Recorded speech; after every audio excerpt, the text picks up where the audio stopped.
أعوذ بالله من الشيطان الرجيم بسم الله الرحمن الرحيم ألف لام ميم تنزيل الكتاب لا ريب فيه من رب العالمين أم يقولون افتراه بل هو الحق من ربك لتنذر قوما ما أتاهم من نذير من قبلك. Sebenarnya yang namanya hafal Al-Quran itu mau atau tidak mau, karena kita di sini dituntut sesuai dengan kemauan kita sendiri, kita mau atau tidak.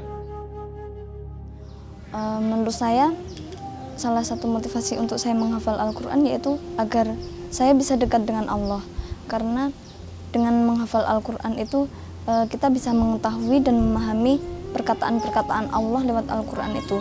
Dan dengan seperti itu, maka seorang hamba itu mungkin bisa lebih dekat dengan Robnya ketika mengetahui perkataan-perkataannya. Memang penting menghafal sebenarnya. Soalnya menghafal kita itu nanti akan mengangkat derajat kita sesuai dengan hafalan kita. Jadi makanya sangat penting dan itu berpengaruh untuk masa di dunia dan di akhirat insya Allah. Sebenarnya sih hanya satu gitu, yaitu membahagiakan orang tua. Kenapa orang tua kita harus dibahagiain? Karena sampai seumur detik ini pun perasaan saya untuk membahagiakan orang tua itu nggak ada gitu. Apa sih yang bisa dilakukan dari seorang anak muda seperti saya gitu? Ingin membahagiakan orang tua, karena penghafal Al-Quran itu adalah keluarga Allah, dan secara otomatis pasti orang tua juga termasuk keluarga Allah. Setelah menghafal Al-Quran ini, menurut saya itu dituntut untuk lebih baik lagi karena sudah mengetahui perintah dan larangan Allah. Setidaknya kita tuh ada usaha untuk menjalankan apa yang telah kita ketahui dari Al-Quran yang telah kita hafal. Kita sebenarnya sebagai umat Islam sendiri, apalagi sebagai pemuda, seharusnya selain menghafal Al-Quran juga tahu akan kandungannya dengan artinya, kemudian bisa kita aplikasikan juga. Karena kalau misalkan kita bisa memahaminya juga, kita bisa mempraktekannya di kehidupan kita sehari-hari. Ini adalah tempat untuk menghafal Quran sebenarnya. Kemudian kita berpikir bahwa Al-Quran itu adalah kitab yang penuh berkah yang diturunkan oleh Allah melalui Nabi Muhammad SAW kepada manusia. Afala yatadabbaruna Al-Quran am ala qulubin aqfaluha. Allah mengatakan dalam surat Muhammad. Ya, mengapa kamu membaca Al-Quran tapi kemudian hati kamu terkunci? Ya. Nah, jadi di Kriyat Quran insya Allah kita bercita-cita ketika anak-anak ini, para santriwati dan santri ikhwan dan akhwat itu menghafal Quran, mereka kemudian bisa menjalankan Quran itu dalam kehidupan sehari-hari.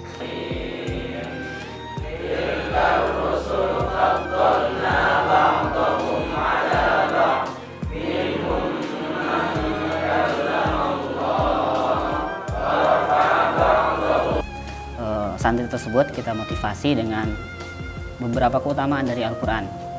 Seperti Rasulullah SAW sabdakan, khairukum man ta'allama al-Quran wa 'allamahu. Sebaik-baik kalian adalah orang yang mempelajari Al-Quran dan mengajarkannya.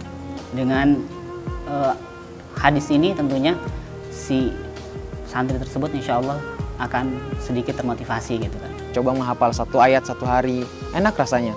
Pertama sih mulai boring, mulai bosan. Soalnya susah masuk menghafal. Kan tapi lama-lama rasanya pertama cuma dapat satu hari satu halaman, 3 bulan kemudian dapat 1 lembar, dan seterusnya 6 bulan kemudian bisa dapat 2 lembar. Itu karena sudah keasik gitu. Makanya coba aja dulu. Itu yang paling penting. Kenapa sih Ustazah gitu kan? Padahal saya rajin menghafal gitu kan, dari bangun tidur sampai mau setoran tuh baca Quran terus gitu. Tapi kenapa saya cuma dapat 1 halaman gitu kan? Terus ya saya bilang ya sabar aja gitu ya. Tiap orang kan berbeda gitu ya. tidak sama antara si A dan si B gitu ya.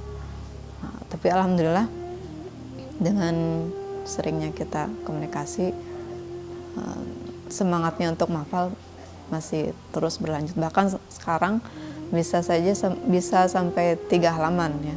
Awalnya saya pernah berpikir sebelum berniat untuk menghafal Al-Quran, menurut saya menghafal Al-Quran itu adalah pekerjaan yang sangat sulit sekali. Apalagi saya melihat Al-Quran segini tebalnya. Apakah mungkin orang manusia biasa seperti saya ini bisa menghafalkan Al-Quran 30 juz?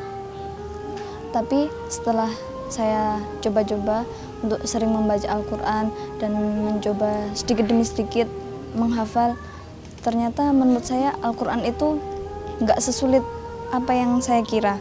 Dan saya yakin saya bisa menyelesaikan hafalan 30 juz. Dapat hikmah.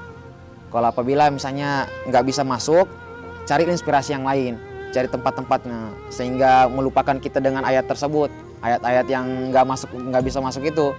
Akhirnya pas udah teriak, udah keluar semua kan, frustasi semuanya, pas menghafal, alhamdulillah lancar, seperti itu. Hambatan banyak. Kenapa banyak? Karena saya emang backgroundnya bukan dari awal pesantren gitu. Dari pertama SD, SMP, SMA, semua negeri. Begitu ketika masuk pesantren Geria Quran ini, ada terasa beban berat. Yang pertama saya rasakan adalah sulit menghafal. Bagaimana dibilang sulit? Karena emang sebelumnya saya jauh dari Al-Quran. Dalam arti membaca atau tilawah saja jarang. Nah, bagaimana ketika tiba-tiba pengen menghafal dan tiba-tiba susah? Dan itu saya rasakan benar-benar terasa. Sampai waktu itu saya menangis, kenapa nggak bisa menghafal? Maka banyak curhat kepada Ustadz. Kenapa? Apa jawaban Ustadz adalah dan bersabar dan ada ikhtiar, kemudian doa. Akhir triwulan pertama, maka kemudahan itu sudah saya dapatkan. Sehari sehalaman saya bisa lakukan, walaupun pertama sebelumnya itu 1 ayat pun susah masuknya. Kok bisa gitu? Ya itulah perjalanan dan butuh perjuangan sebenarnya. Yang menjadi hambatan adalah, yang paling besar hambatannya adalah malas. Itu saja. Tapi apabila kita rajin, oh ya udah, maka apapun yang terjadi, susah pun ayat itu ya mudah aja. Karena sebenarnya itu adalah keyakinan dan keinginan yang kuat. Wa man jahada fa innama yujahidu li nafsihi. Barang siapa bersungguh-sungguh, maka dia akan mendapatkan kesungguhan itu sesuai dengan apa yang dia dapatkan. Jadi harus sesuai dengan kesungguhannya. Jadi tidak mengenal yang namanya gimana, tapi yang mengenal kesungguhan. Dan masalah pencapaian itu tergantung santrinya itu sendiri. Sebelum menghafal itu, terlebih dahulu baca dulu artinya, supaya kita mengerti, oh ceritanya tentang seperti ini. Nah, ntar kalau misalnya kita udah mengerti artinya, biasa ke bawah dengan ayatnya. Oh artinya sama dengan, biasanya kan ada perkataan bahasa Indonesia sama perkataan bahasa Arab sama, jadi mudah dihafal. Artinya dulu, udah ditadaburi, akhirnya bisa menghafal. Udah menghafal, enak biasanya, langsung cepet menghafal. Setiap santri gitu, setiap manusia diberikan oleh Allah Subhanahu wa taala kadar kecerdasannya itu berbeda-beda gitu.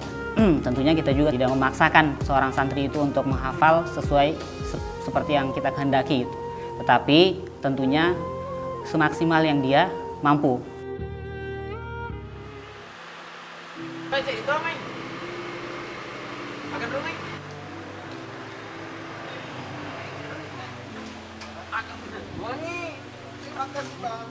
Orang-orang yang beriman itu bersaudara, sehingga di Geria Quran antara asatis dan antara santri itu tidak ada yang membedakan, sehingga mereka mengeluhkan apa saja mereka akan ngomong langsung kepada asatisnya. Dan begitu pun asatis ketika mendapatkan santrinya mungkin hari ini futur, hari ini mereka malas, hari ini mereka jenuh, langsung ditanyakan kepada santri yang berkaitan, sehingga satu sama lain itu saling melengkapi. Memberikan solusi ya bagi para santri yang merasa jenuh dengan menghafal Al-Quran, yakni yang pertama kita terus memotivasi mereka ya, memotivasi bagaimana untuk tidak futur, tidak down. Kemudian kita juga punya rekreasi, misalnya semacam tahun baru itu kita mengadakan malam bina iman dan takwa. Itu pernah di Masjid Atin Taman Mini dan di Masjid di Bank Indonesia. Kami juga memberikan semacam tambahan pelajaran, ya. Jadi bukan melulu untuk menghafalkan Al-Quran, tapi kita juga punya program yang lain semacam pelajaran fikih, hadis, dan juga sakofah Islamiyah. Kemarin sih dalam program itu ada kursus bahasa Inggris, kursus menyetir mobil. Nah, jadi yang program-program di luar Al-Quran. Terus perpustakaan juga ada gitu untuk menambah wawasan lain anak-anak di sini. Kami juga punya program semacam olahraga, ya. Jadi ada futsal, ada bulu tangkis, ada sepak takraw, ada tenis meja, kemudian juga ada senam. Tentunya ketika ada santri yang melanggar gitu ya, ada santri yang tidak taat kepada aturan, kita punya aturan sendiri juga gitu ya, yang mana bahwa aturan ini berlaku bagi semua santri gitu ya. Kalau mereka melanggar, maka kita berikan sanksi tersebut. Misalnya kalau secara aturan si santri enggak setora hafalan gitu dalam hari itu, tentunya itu akan dipanggil gitu kan, seperti itu, diberikan peringatan dulu gitu, kenapa dan sebagainya, kemudian kita motivasi.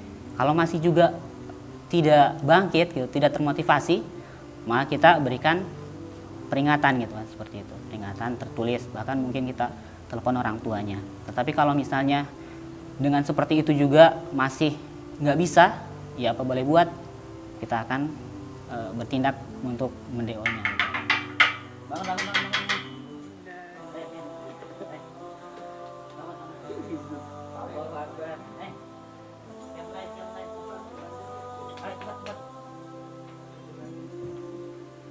Bangun. Langsung ya sudah bangun. Langsung tuh. Bangun. Astagfirullah. Bangun. Tidak manja.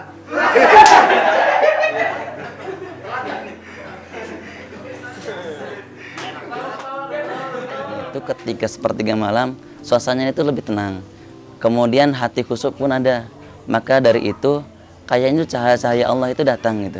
Maksudnya kita bisa lebih tenang, hafal pun mudah masuk. Tapi yang jadi masalah adalah ketika kita susah bangun malam. Dan bagaimana kita akan bisa menghafal dalam waktu itu. Maka solusinya adalah ketika kita mau tidur, dipercepat tidurnya, mungkin jam 9 sebelum jam 10, maka bangun malam itu bisa kita lakukan, habis tahajud kemudian kita menghafal. Maka mungkin habis subuh bisa kita storin dengan lancar insya Allah. Sebenarnya setiap triwulan gitu ya, ketika diumumkan prestasi santri-santri hasil ujian mereka gitu ya, kita berikan reward gitu ya bagi mereka-mereka yang 3 besar gitu, putra-putri gitu, seperti itu. Dan banyak bermacam-macam, ada berupa ya bingkisan dan sebagainya gitu ya. Ini tentunya untuk memotivasi yang agar mempertahankan gitu semangatnya, dan akan memotivasi juga yang teman-temannya yang lain untuk bisa berkompetisi gitu, seperti itu. Fastabiqul khairat. Soalnya ibu saya kan lagi sakit. Nah, jadi kalau ada kabar dari ibu lagi sakit, ya sering kepikiran ibu gitu. Apalagi semenjak saya menghafal di sini, ibu udah 2 kali menjalankan operasi. Ya, jadi pas di situ seringnya pas lagi menghafal, ya keingetnya pengennya pulang gitu. Ingat orang tua, ingat ibu. Ya tapi di balik itu ada termotivasi lagi gitu. Ya saya harus cepat-cepat menyelesaikan ini supaya bisa cepat pulang, bisa ketemu sama ibu gitu. Soalnya ya motivasi saya pertama menghafal itu adalah ibu. Santri itu punya jatah pulang, menjenguk orang tuanya minimal 6 bulan sekali. Jadi dalam waktu 6 bulan itu mereka boleh pulang untuk menjenguk keluarganya. Wah, kangen ya, yang namanya kangen pasti ada, apalagi sama orang tua yang setiap harinya kalau misalkan kita di rumah sering dimarah-marahin, ya di sini kita kangen lah. Kangen karena sering dinasihatin sama orang tua kita, dia ngintin sholat subuh misalnya dan sebagainya. Pasti rasa kangen itu pasti ada sama keluarga. Halo, Assalamualaikum. Kangen Bu, kangen pulang. Sebenarnya pengumpulan HP ini tujuannya untuk membuat mereka lebih fokus ya.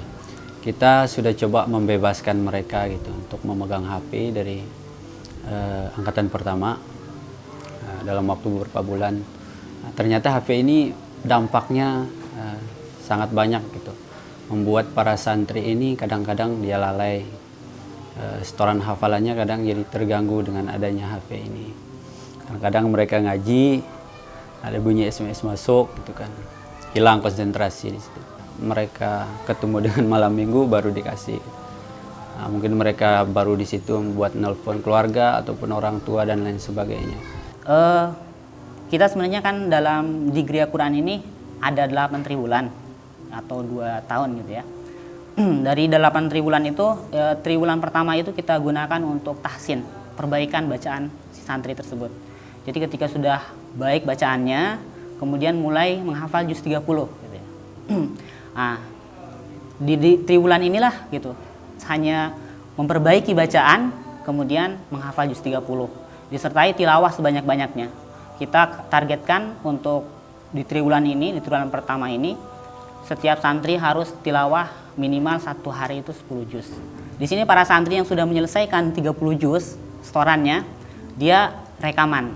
Rekaman fungsinya yang pertama adalah untuk dokumentasi bahwa si santri ini sudah menyelesaikan hafalannya gitu ya. Bukti bahwa dia sudah menyelesaikan hafalannya dengan gambar berupa video seperti itu. Yang kedua, ya fungsinya sebagai kenang-kenangan juga gitu ya. Nanti mereka sudah pulang dan sebagainya, itu menjadi kenang-kenangan bahwa saya sudah menyelesaikan hafalan Al-Quran 30 juz seperti itu. Pas saya kesini itu kan tahun 2013 ya.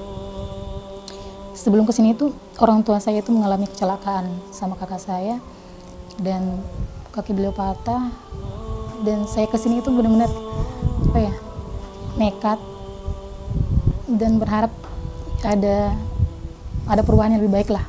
Saya pergi itu ya, saya meninggalkan kondisi keluarga, ibu dalam keadaan sakit, dan di rumah ya cuma ada adik dan ayah yang kerja gitu. Awalnya sih ibu sempat khawatir gitu, jauh banget gitu, saya kan dari Riau ke sana. Awalnya sempat ragu ibu. Untung ada kakak yang ngasih masukan kepada ibu, ya ini kan untuk menghafal Al-Quran gitu. Insya Allah itu sesuatu yang bagus, dan insya Allah akan dijelaskan manfaatnya menghafal Al-Quran itu apa. Terus insya Allah nggak akan sia-sia gitu. Ya, jadi ibu ya, kalau ibu bilang kalau benar-benar niat kamu bagus dan insya Allah itu bagus ya ibu ridho. Sebelum UN itu kan kita ada namanya motivasi sebelum UN. Nah situ kita disuruh milih untuk tulis satu cita-cita kamu terbesar. Nah di situ entah kenapa mungkin kode juga dari Allah. Saya waktu itu nulis hafiz Quran. Entah kenapa mungkin Allah menerima doa saya dan kemudian saya masuk di sini. Dan di situ juga selama masa-masa saya mau masuk perguruan tinggi negeri itu kuliah, saya berpikir kok saya merasa ada yang kurang. Kalau misalkan kuliah aja kayaknya cuma jadi orang-orang biasa aja, nggak bisa jadi orang yang berpengaruh di tempat kuliah itu juga. Mungkin dengan menghafal Al-Quran itu saya bisa menjadi salah satu orang yang berpengaruh. Sebelum kesini itu saya kerja 1 tahun. Kerja 1 tahun itu di bidang desain grafis. Nah waktu itu di suatu subuh saya pingin sekali ke masjid. Karena memang boring begitu kan. Suatu subuh datang ke masjid, ketika di situ ada masjid besar, masjid kecamatan, ada seorang imam hafiz beliau, namanya Ustadz Hilman. Nah begitu saya ikut saf pertama saya sholat, dan itu merasakan khusyuk yang sebelumnya tidak pernah saya rasakan. Ayat yang dibaca panjang banget, yaitu surat As-Sajdah, dan rasanya itu indah sekali, dengan bacaan mirip dan persis sekali identik dengan Syekh Al-Ghamidi. Dari rakaat pertama saya sudah meneteskan air mata, indah sekali. Dalam hati saya, ya Allah, saya pingin seperti imam itu. Saya pingin sekali punya suara seperti itu, hafalan yang kuat itu. kemudian kemuliaan yang seperti beliau begitu. Kemudian saya dekati beliau, kemudian saya tanya keesokan harinya sampai akhirnya saya belajar ngaji dari awal sampai mulai setoran kecil, maksudnya dimulai dengan juz amma. Sebenarnya untuk menghafal Al-Quran itu sangat banyak rintangannya. Itu yang paling pertama yang harus kita pahami. Soalnya sebelum saya kesini, saya sempat berkelahi sama orang tua, coba ku cekcok segala macam, sampai diusir dari rumah pernah. Karena kebetulan orang tua dan semua keluarga dari orang tua saya itu belum ada yang pernah menjajaki di sarjana, belum pernah merasakan sarjana. Nah otomatis keluarga mengatakan, wah kamu harus kuliah. Nah pada waktu itu saya keterima SNMPTN.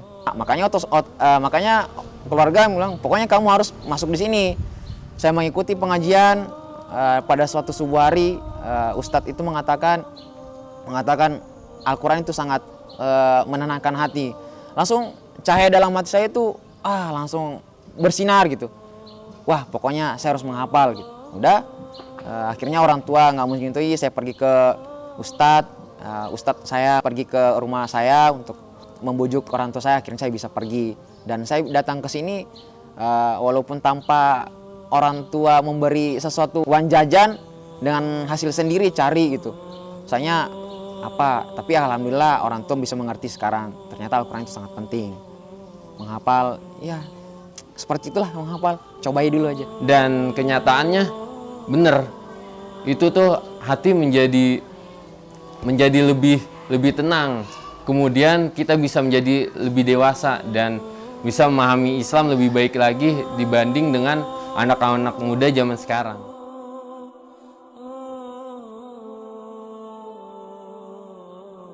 A'udzu billahi minasy syaithanir rajim. Bismillahirrahmanirrahim. Inna fatahna laka fatham mubina liyaghfira laka Allahu ma